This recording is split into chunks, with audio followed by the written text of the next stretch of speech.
سورہ کوثر. سورہ کوثر کا تعارف. مقام نزول. علامہ علی بن محمد خازن رحمت اللہ تعالی علیہ فرماتے ہیں سورہ کوثر جمہور مفسرین کے نزدیک مکیہ ہے اور بعض مفسرین کے نزدیک مدنیہ ہے. آیات، کلمات اور حروف کی تعداد. اس صورت میں 1 رکوع، 3 آیتیں، 10 کلمے اور 42 حروف ہیں. کوثر نام رکھنے کی وجہ. کوثر سے دنیا اور آخرت کی بے شمار خوبیاں مراد ہیں اور جنت کی ایک نہر کا نام بھی کوثر ہے. اس سورت کی پہلی آیت میں یہ لفظ موجود ہے، اس مناسبت سے اسے سورہ کوثر کہتے ہیں. سورہ کوثر کے مضامین. اس سورت کا مرکزی مضمون یہ ہے کہ اس میں اللہ تعالیٰ نے اپنے حبیب صلی اللہ تعالی علیہ وآلہ وسلم کی مدحت بیان فرمائی ہے اور اس میں یہ مضامین بیان ہوئے ہیں. نمبر 1، اس کی پہلی آیت میں اللہ تعالیٰ کے اس فضل و احسان کا بیان ہے جو اس نے اپنے حبیب صلی اللہ تعالی علیہ وسلم پر فرمایا. نمبر 2، دوسری آیت میں نبی کریم صلی اللہ تعالی علیہ وسلم سے فرمایا گیا کہ اللہ تعالیٰ کے فضل و احسان کے شکریے میں نماز پڑھتے رہیں اور قربانی کریں. نمبر 3، تیسری آیت میں فرمایا گیا کہ جو اللہ تعالیٰ کے حبیب صلی اللہ تعالی علیہ وآلہ وسلم کا دشمن ہے وہی ہر خیر سے محروم ہے. سورہ ماعون کے ساتھ مناسبت. سورہ کوثر کی اپنے سے ماقبل سورت ماعون کے ساتھ مناسبت یہ ہے کہ سورہ ماعون میں کافروں اور منافقوں کی جو صفات بیان کی گئیں ان کے مقابلے میں سید المرسلین صلی اللہ تعالی علیہ وآلہ وسلم کے اوصاف سورہ کوثر میں بیان کیے گئے. امام حسین ایسی باکرامت شخصیت ہیں کہ آپ کی جو ولادت ہے نا، آپ کی جو برتھ ہے وہ برتھ بھی کرامت ہے.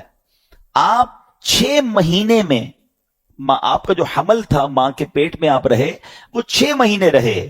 اور یاد رہے کہ پوری دنیا میں سیدنا یحییٰ علیہ السلام اور امام علی مقام امام حسین کے علاوہ کوئی ایسا بچہ زندہ نہیں رہا جس کی مدت حمل 6 ماہ ہوئی ہو. یعنی آپ فرام دا ڈے 1 آپ کی ولادت ہی کرامت ہے.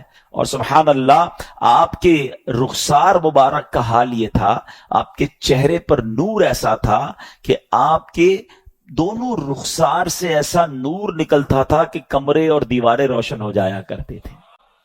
اور کیوں نہ ہو، کس کے نواسے ہیں، کن کے پھول ہیں، آقا کی نگاہوں کے تارے ہیں. اب یہ جو امام حسین رضی اللہ تعالیٰ عنہ جب کربلا کے لیے روانہ ہوئے نا تو آپ سے مزید کرامتوں کا ظہور ہوا. اور علماء کہتے ہیں یہ جو کرامتیں تھیں نا بیسیکلی یہ اتمام حجت کے لیے تھیں، مزید ان کو سمجھانے کے لیے تھی کہ دیکھو میں کون ہوں، میرے ساتھ کیسے معاملات ہو رہے ہیں، مجھ پر ظلم نہ کرو. مگر ان ظالموں کی آنکھوں پر لالچ کا ایسا پردہ تھا. امام حسین فرسٹ آف آل آپ نے مدینے سے کوچ کیا اور اب مکے آیا. اب اسی راستے میں سیدنا ابن مطیع رحمت اللہ تعالی سے ملاقات ہوئی. انہوں نے عرض کی کہ حضور میرے کنویں کا پانی بہت کم ہے، برائے کرم آپ دعائے برکت سے نواز دیجئے. آپ رضی اللہ تعالیٰ عنہ نے اس کنویں کا پانی طلب کیا اور جب پانی کا ڈول حاضر کیا گیا تو آپ نے اس میں سے پانی کچھ پیا بھی، نوش بھی فرمایا اور کلی بھی کر دی اور ڈول کو واپس کنویں میں ڈال دیا گیا. جب وہ ڈول پانی جو ہے وہ کنویں میں گیا، کنویں کا پانی بھی بڑھ گیا اور میٹھا اور لذیذ بھی ہو گیا. سبحان اللہ. تو یہ امام حسین کی کرامتوں کا سلسلہ رہا. اس کے بعد جب آپ بالکل ایگزیکٹلی 10 محرم الحرام کا دن آ گیا، یاد رہے کہ وہ دن جمعہ کا دن تھا. 10 محرم الحرام جب یہ واقعہ ہوا، کربلا کے میدان میں آپ خطبہ ارشاد فرما رہے ہیں، ان کو سمجھا رہے ہیں کہ دیکھو میں کون ہوں، یہ ظلم مت کرو. تم کیا جواب دو گے جس کا کلمہ پڑھتے ہو اس نبی علیہ الصلوۃ والسلام کو؟ اس وقت آپ کے جو خیمے تھے جہاں خاندان کے افراد تھے وہاں خندق میں ایک آگ بھی جل رہی تھی. تو ایک بد زبان یزیدی نے بکواس کرتے ہوئے کہا کہ اے حسین تم نے وہاں کی آگ سے پہلے یہی آگ لگا دی ہے. یعنی معاذ اللہ وہ یہ کہنا چاہ رہا تھا کہ اے حسین مرنے کے بعد بھی تمہیں جہنم کی آگ میں جانا ہے. امام علی مقام نے جب یہ سنا تو آپ نے کہا کہ اے دشمن خدا تو جھوٹا ہے، کیا تو یہ گمان کرتا ہے کہ میں دوزخ کی آگ میں جاؤں گا؟ امام علی مقام کے قافلے کے جانثار نے کہا کہ آپ مجھے اجازت دیں تو میں ابھی اس کا سر قلم کر دوں. آپ نے اجازت نہیں دی. آپ نے فرمایا حملے کا آغاز ہماری طرف سے نہیں کرنا. ہو سکتا ہے یہ پرووک کر رہے ہوں, یہ اس لیے ہمیں کہہ رہے ہیں کہ ہماری طرف سے پہل ہو جائے, اور یہ کہیں ہم نے تو حملہ نہیں کیا تھا, امام حسین والوں نے پہلے حملہ کیا. حالانکہ اس قدر بڑی گستاخی کی تھی. آپ نے اپنے ساتھی کو روک دیا, مگر آپ نے اللہ کی بارگاہ میں دعا کی. دل بڑا دکھا ہوا تھا کہ ایسی بات اس نے کر دی. آپ نے کہا اے رب قہار, اس کو عذاب نار سے قبل بھی اس دنیا میں بھی آگ کا عذاب عطا فرما.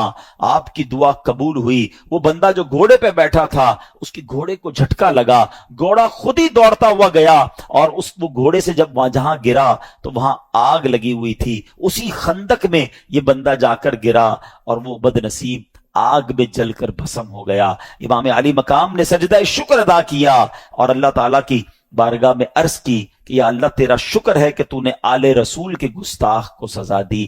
اب یہاں بھی ان کے سامنے یہ واقعہ ہو رہا ہے, سارے لوگ دشمن سامنے کھڑے ہیں, اور یہ آپ کی دعا قبول ہو رہی ہے, آپ کے گستاخ کو سزا مل رہی ہے, مگر وہ سمجھنے کے لیے تیار نہیں ہے. آپ کی ولادت کے ساتھ ہی یہ خبر بھی نبی پاک علیہ الصلوۃ والسلام کو بتا دی گئی تھی کہ امام حسین شہید کیے جائیں گے. فرشتوں نے آ کر بتائی تھی, اور ایک فرشتے نے تو آپ کو اس جگہ کی مٹی بھی لا کر دکھائی کہ حضور یہ وہ جگہ ہے جہاں امام حسین کو شہید کیا جائے گا. حضرت مولا علی ایک بار کربلا کے قریب سے گزرے تھے, فرات کے کنارے, تو قافلے کو روکا اور کہا رک جاؤ, مجھے میرے آقا علیہ الصلوۃ والسلام نے بتایا کہ انہیں جبرائیل نے بتایا ہے کہ حسین فرات کے کنارے پر شہید کیے جائیں گے. یہ سب کیا تھا؟ اچھا, امام حسین کو خود بھی پتا ہے, بی بی فاطمہ کو بھی پتا ہے, اور مولا علی کو بھی پتا ہے, سارے صحابہ, کئی صحابہ کو پتا تھا کہ شہید کر دیے جائیں گے, اور یہ بھی بتایا گیا کہ حضور آپ کی امتی شہید کرے گی. لیکن ایک بڑا جس کو کہنا کہ ریلیونٹ کوسچن پیدا ہوتا ہے کہ پوری لائف میں کہیں پر بی بی فاطمہ نے نبی پاک علیہ الصلوۃ والسلام سے عرض کیا ہو کہ اے بابا جان, آپ حسین سے اتنا پیار کرتے ہیں, میرا بھی لخت جگر ہے, آپ اللہ کی بارگاہ میں دعا کریں, یہ جو امتحان آپ نے بتایا آئے گا یہ ٹل جائے, حسین کو شہید نہ کیا جائے, اس کو اتنا ستایا نہ جائے. کبھی مولا علی نے دعا کے لیے نبی پاک سے عرض کیا ہو کہ حضور سارا مدینہ آپ سے دعا کرواتا ہے, اپنی مشکلیں حل کروانے کے لیے آپ اپنے نواسے کے لیے بھی دعا کر دینا. کسی نے دعا نہیں کروائی. What is the reason behind this? یہ بڑا امپورٹنٹ کوسچن ہے, اور یہی سمجھنا ضروری ہے. Every knows about the incident of Karbala. سب کو معلوم تھا کہ کربلا میں ہونا ہے کچھ, شہید ہونا ہے امام حسین نے, مگر کسی نے دعا نہیں کروائی. سبحان اللہ. اس کا مطلب یہ ہوا everybody is prepared for that examination. یہ سب تیار تھے اس امتحان کے لیے, یہ اپنے بچے کو پال رہے تھے شہید ہونے کے لیے. یہ ہے نبی پاک کا گھرانہ, اور یہ ہم سب کے لیے لیسن ہے. یہ تو کئی بار ہم نے سنے ہیں کہ کیسے لڑائی شروع ہوئی تو کب پانی بند ہوا, تو پہلا وار کس نے کیا, تو پہلا شہید کون ہوا. یہ واقعات ہم سنتے رہتے ہیں, مگر فرق کیا پڑتا ہے میری اور آپ کی زندگی میں؟ ہم امپلیمنٹیشن کیا لے کر جاتے ہیں؟ ہم میں سے کئی وہ ہیں جن کی زندگی میں 40 بار عاشورہ آیا ہوگا, کسی کی زندگی میں 30 بار آیا, کسی کی زندگی میں 50 بار عاشورہ آیا. عاشورے کا دن اتنی بار آیا, فرق کیا آیا تمہاری زندگی میں؟ یہ سمجھو کہ ہر بندہ تیار تھا امتحان کے لیے, اور آج ہم ہیں کہ چھوٹا سا امتحان آ جائے تو زبان پر شکوہ ہے, شکایات ہیں, کمپلینز ہیں, بس یار بہت پریشان, سر میں درد ہے کہ جاتا نہیں, پیٹ کا درد تڑپاتا رہتا ہے, بس ہر وقت کمر میں درد رہتا ہے, بھائی کاروبار بڑا ہی مندہ ہے, طبیعت میں مزہ نہیں ہے, بس یار پریشان ہوں, پتہ نہیں کیا زندگی کو ہو گیا ہے. جس کو دیکھو کمپلینز ہیں, شکر نہیں ہے, اور آزمائش کے لیے پریپیئر بھی نہیں ہے, کیونکہ قرآن نہیں پڑھتے. حالانکہ قرآن میں رب عز و جل نے باقاعدہ اناؤنس کر دیا ہے. سورہ بقرہ کی بڑی مشہور آیت ہے, کئی بار پڑھی ہوگی آپ نے, سنی ہوگی. وَلَنَبْلُوَنَّكُمْ بِشَيْءٍ مِّنَ الْخَوْفِ وَالْجُوعِ وَنَقْصٍ مِّنَ الْأَمْوَالِ وَالْأَنفُسِ وَالثَّمَرَاتِ وَبَشِّرِ الصَّابِرِينَ, کہ ہم ان قریب تمہیں آزمائیں گے. وَلَنَبْلُوَنَّكُمْ, کن چیزوں سے؟ اچھا لسٹ بھی دے دی قرآن نے. تمہیں بھوک سے آزمائیں گے, غربت آ جائے گی, تمہارے پھل کم ہو جائیں گے, تمہارا مال کم ہو سکتا ہے, تمہیں خوف بھی ہو سکتا ہے دشمن کا, ڈیفیکلٹیز آ سکتی ہیں لائف میں. لیکن پھر آگے کیا کہا؟ وَبَشِّرِ الصَّابِرِينَ، خوشخبری ہے صبر والوں کے لیے. جب ان پر مشکل آتی ہے تو کہتے ہیں ہم اللہ ہی کا مال ہیں اور اللہ ہی کی طرف لوٹائے جائیں گے. تو اس کا مطلب یہ ہوا کہ ایسا نہیں ہوگا کہ زندگی میں کبھی مجھ پر اور آپ پر کوئی پرابلم نہیں آئے گی. آ چکی، آگے بھی آئیں گی. لیکن قرآن کہتا ہے خوشخبری ہے صبر والوں کے لیے کہ جب پرابلم آتی ہے تو پریپیئر ہوتے ہیں، اللہ کا شکر ادا کرتے ہیں، صبر کرتے ہیں. حضرت حر رضی اللہ تعالیٰ عنہ، اچھا آپ کی شان یہ ہے کہ دیکھا جائے تو آپ وہی تھے جنہوں نے امام حسین کو کربلا کے اس میدان میں انٹرسیپٹ کیا تھا. آپ تو کوفہ جا رہے تھے نا. یہ ایکچولی یہ کوئی آبادی نہیں تھی، یہ پورا ایک ریگستان تھا، دریا کا کنارہ تھا، اور امام حسین کو یہاں روک لیا گیا کوفہ جانے سے. کوفہ میں لوگ ویٹ کر رہے تھے، بہرحال ویٹ بھی نہیں کر رہے تھے. سچی بات تو یہ کہ حضرت مسلم بن عقیل سے بے وفائی کر چکے تھے. حضرت حر رضی اللہ تعالیٰ عنہ نے امام حسین کو انٹرسیپٹ تو کیا، روکا تو صحیح، مگر دل میں محبت بہت تھی. نماز کا ٹائم ہوتا تھا تو وہ حضرت امام حسین کے پیچھے نماز پڑھتے تھے، اور امام حسین انہیں سمجھاتے بھی تھے، فرماتے بھی تھے کہ مجھے واپس جانے دو. انہوں نے کہا نہیں، مجھے اجازت نہیں ہے آپ کو واپس چھوڑنے کی. مگر نرم رویہ تھا، بدتمیزی نہیں تھی، دل میں محبت بھی تھی. وہ کہتا میں کیا کروں، مجھے تو میرے ہیڈ نے بھیجا ہے. بہرحال پھر جب دیکھا کہ امام حسین بیعت نہیں کر رہے یزید کی، اور حر جو ہے وہ تھوڑا سا نرمی بھی کر رہے ہیں، تو اب یزید پلید نے، ابن زیاد نے 22,000 کا لشکر بھیج دیا. 22,000 لوگ کس کے مقابلے کے لیے آئے؟ 72. انہیں پتا تھا کہ یہ وہ عظیم ہستیاں ہیں جو مولا علی کا خون ہے، یہ چند لوگوں سے ان سے مقابلہ نہیں کیا جا سکے گا. بہرحال اب جب 22,000 کا لشکر بھی آ گیا اور جنگ قریب ہو گئی شروع ہونے کے، امام حسین نے جب خطبہ دیا 10 محرم کو کہ لوگوں سوچو میں کون ہوں، میں کس کا نواسا ہوں، اور ایسا مت کرو میرے ساتھ، تم اللہ کے رسول کو کیا جواب دو گے. تو اب کیا ہوا ناظرین؟ حضرت حر کے دل کی دنیا بدل گئی. حضرت حر جو ہیں وہ ان کو بہت زیادہ کہتے تھر تھرانے لگے، کانپنے لگے. تو حضرت حر کے جو ساتھی تھے نا، وہ آپ کو پتہ کیا کہتا ہے؟ حر تم تو بڑے جوان مرد ہو، تم نے بڑے بڑے مارکے لڑے، یہ تمہیں کیا ہو گیا، کیوں ڈر رہے ہو؟ تو آپ نے بڑا تاریخی جملہ کہا کہ مجھے جنت نظر آ رہی ہے سامنے، اور تمہارے ساتھ کھڑا ہوں تو ایسا لگ رہا ہے مجھے دوزخ اپنی طرف کھینچ رہی ہے.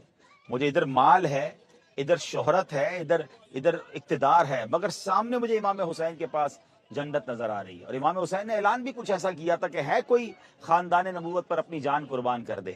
حضرت حر کے ساتھیوں نے روکنے کی کوشش کی، مگر حضرت حر نے فیصلہ کیا، اور وہ تاریخی فیصلہ کیا. ناظرین اس مومنٹ کو یاد کیجئے گا. میں کچھ آپ سے بات کرنا چاہتا ہوں. اس 1 منٹ کا جو فیصلہ تھا، وہ نہ کرتے فیصلہ، سوچتے ہی رہ جاتے، تو آج دنیا میں انہیں کوئی نہ پہچانتا. ہم 22,000 یزیدیوں میں کس کا نام پتا ہے؟ کتنوں کا نام ہمیں پتا ہے؟ آپ بھی دنیا میں کہیں چلے جاتے، اور اگر ہوتے تو شاید ایسا نہ ہوتا تو لوگ انہیں بھی ملامت کر رہے ہوتے. مگر حضرت حر کے دل نے فیصلہ کیا کہ نہیں، یہ دس از دا ٹائم آف ڈیسیشن. انہوں نے ڈیسیشن لیا اور گھوڑا دوڑایا، یزیدی لشکر سے نکلے اور حسینی لشکر میں آ گئے، اور امام حسین کے قدموں میں جا کر کہا کہ حضور پہلے تو مجھے معاف کیجیے، میں ہی وہ ہوں جس نے آپ کو روکا تھا، میں ہی وہ ہوں جس نے آپ کو تکلیف پہنچائی، مگر حضور اب کیا مجھے معافی مل سکتی ہے؟ امام حسین تو خاندان نبوت کے چشم و چراغ ہے نا، نبی پاک کے نواسے ہیں. آپ نے فرمایا تمہیں معافی ہے. اب انہوں نے کہا حضور اجازت دیں، میں اب آپ کی طرف سے لڑوں گا. یہ عجیب منظر تھا کہ تھوڑی دیر پہلے جو یزیدی لشکر میں ہے تلواریں لیے کھڑے ہیں، اب انہی کے لشکر کا ایک سپاہی، بلکہ انہی کے لشکر کا ایک اہم سپاہی جنرل، اب وہ سامنے والی فوج کی طرف سے لڑنے آ رہا ہے. اور ایسا ہوا کہ اب لڑتے لڑتے لڑتے اب شہید ہو گئے. اللہ اکبر. لیکن وہ جو ڈیسیشن تھا نا، اس نے حضرت حر کو کہاں پہنچا دیا کہ آج جب بھی حضرت حر کا ہم نام لیتے ہیں تو رضی اللہ تعالی عنہ نام کے ساتھ لگاتے ہیں. اچھا واقعہ آپ نے کئی بار سنا ہوگا، مگر اسی کربلا کے میدان سے میں اس سے ایک میسج دینا چاہتا ہوں.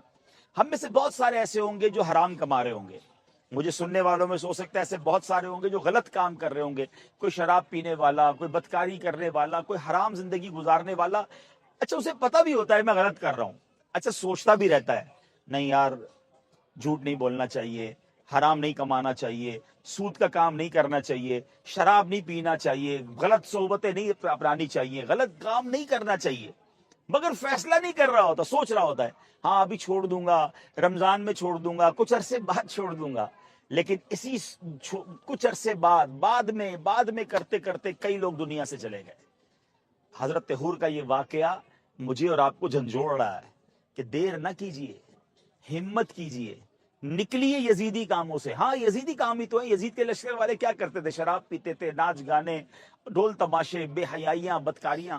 نکلیے یزیدی کاموں سے، آئیے حسینی قافلے کی طرف. فیصلہ کرنا ہوگا، حرام روزی چھوڑنی ہوگی، برے کام چھوڑنے ہوں گے. یہ 1 منٹ کا ڈیسیشن جو ہے نا، آپ کو یزیدی کاموں سے نکال کر حسینی امام حسین کے قدموں میں لے آئے گا.